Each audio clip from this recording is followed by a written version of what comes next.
Hi, and welcome to Caretaker's Corner. This is CJ, and we're here to discuss everything that has to do with taking care of your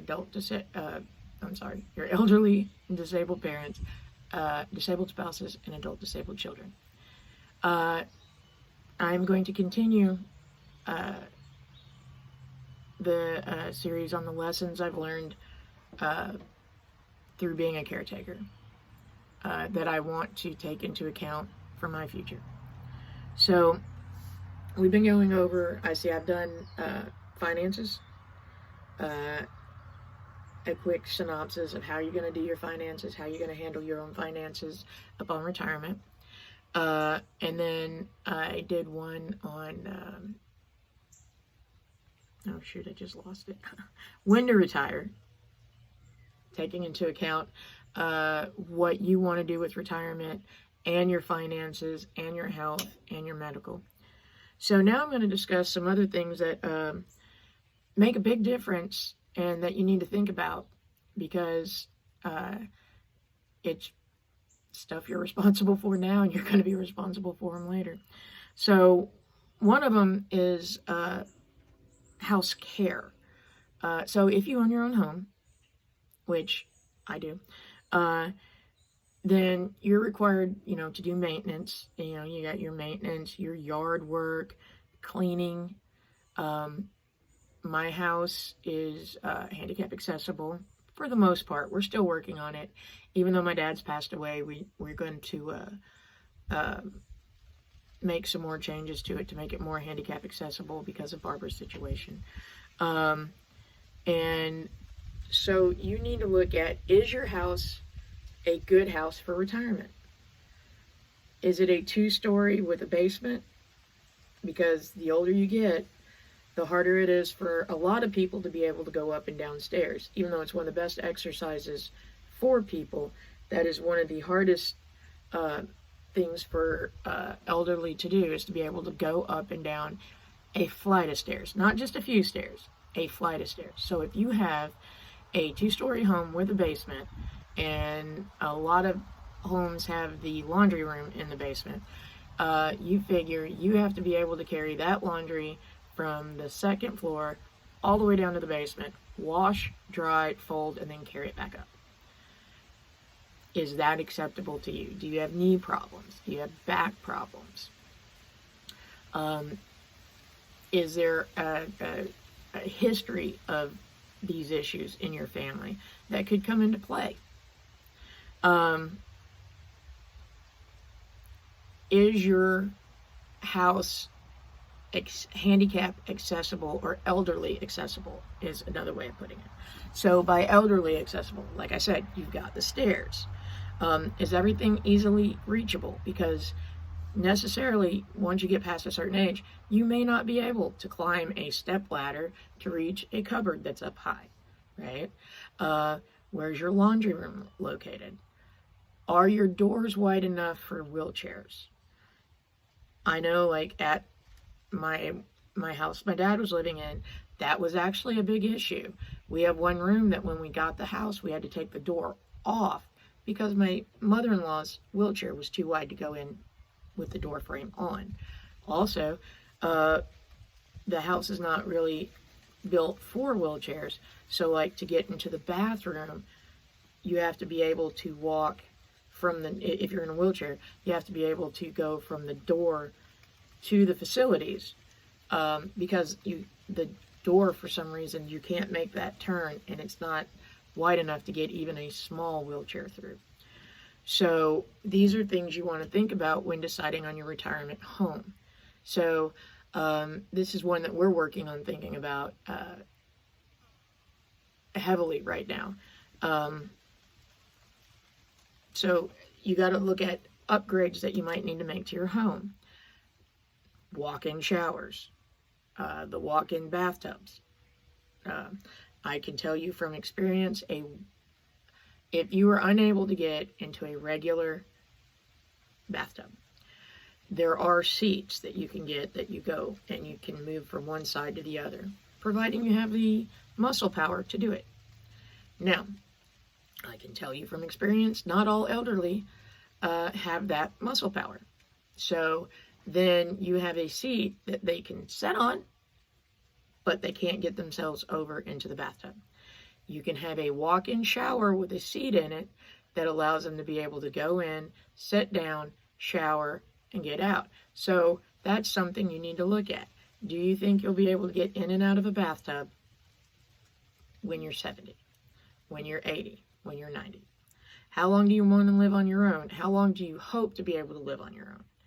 So the longer you want to live on your own, the more you need to think about making these changes or planning for these adaptations to your home.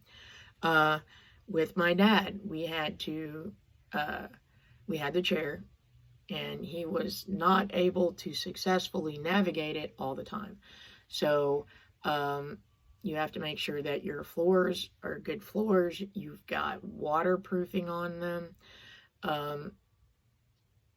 You've got to make sure a lot of electrical plugs are very down low. So you might want to make sure that they're up higher so that you can easily reach them. Or you go through and you put in, what we did was we put in plug-ins and then mounted them higher. So, like an extension cord, a power strip, you plug it in and then we mounted it higher so that he could easily get to them. So that something else, something as simple as that you don't think about. Being able to bend over to get something off the floor. And that's something that you just have to figure out, like the little pickup claws that you can get helps out with that. There's not a lot of changes you can make to your house if you drop something to be able to get down and pick it up. But refrigerators are a issue with that. Low counters. Earlier I said counters are too high. Well, you can have counters that are, you've got a lot of stuff in there that are low that you can't get to. A funny story with that was in my grandma's house. Now, my grandpa built the house for my grandma like a couple years before I was born, before he passed away. And my grandma lived in it for like 40 years, 45 years, something like that. And when she was clearing out the house because she was having some work done, she said that, she never got down in the cupboards anymore because it was too hard for her.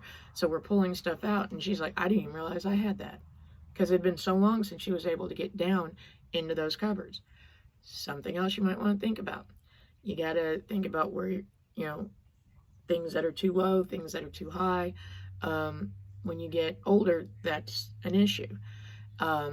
If you're at that age where you're starting to think about retirement and stuff like that, take a look at your home. Look at improvements you can make now that will help you later. Like I said, like the easiest thing, one of the biggest ones I'm going to let you know is going to be the bathroom, the walk-in bathroom. A taller toilet. I know it seems simple, but a lot of toilets are too low for elderly to get up from, and they need help. A lot of elderly get stuck on the toilet. They get stuck in a bathtub. Barb's great aunt got stuck in the bathtub one time, and it took her quite a few hours to get out. And she told us about this later, and we were very concerned, but she was very headstrong. Putting up pull arms, pull rails, like for Dad, we had one mounted to the wall across from the toilet so that he could pull himself up. For Barb, we've got some it's like a railing that goes around the back of the toilet so that you can push up, and it's got handles on it so that you can get up and down.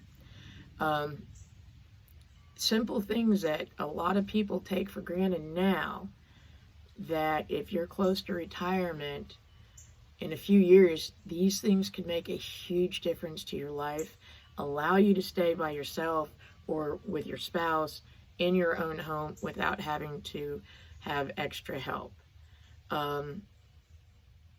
Going ahead and making those handicap upgrades now will, number one, save you money later when you're on a limited income. And number two, will allow you to have things done more to your liking and not, hey, I have a necessity for this, I need it done fast as possible. You can take the time to plan it out and do it exactly the way you want and make sure it's good and not a rush job because you have to have it now. The faster the rush job has to be, the less quality you're probably going to get. And when it comes to your health and falling and not falling, I mean, elderly fall, they break hips. I mean, this is just, okay, we're looking at this, people. This is where we're going. We're at this age where we have to start thinking, hey, if I fall down a flight of stairs, I may not be able to get up and go back to work the next day.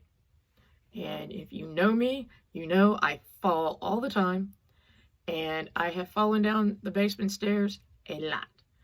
At the Bragg house, my house that my dad was living in, we have, and we've always had, a handicap ramp.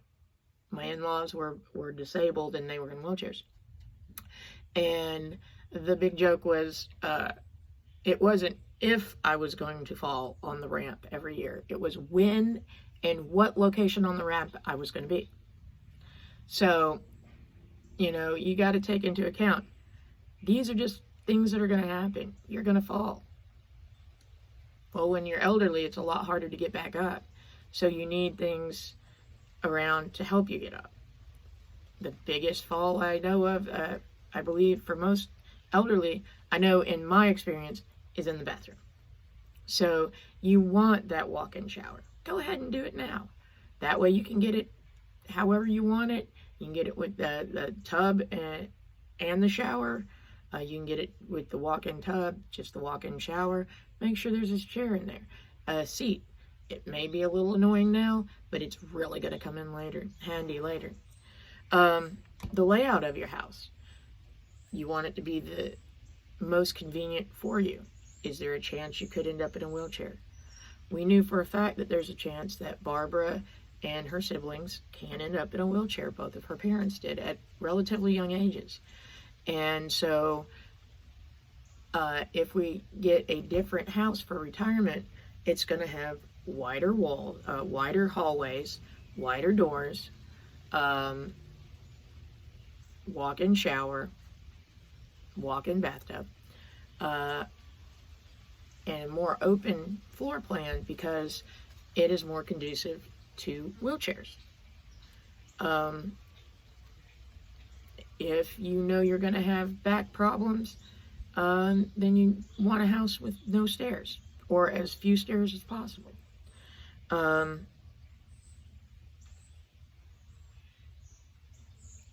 Another issue you might want to think about is square acreage.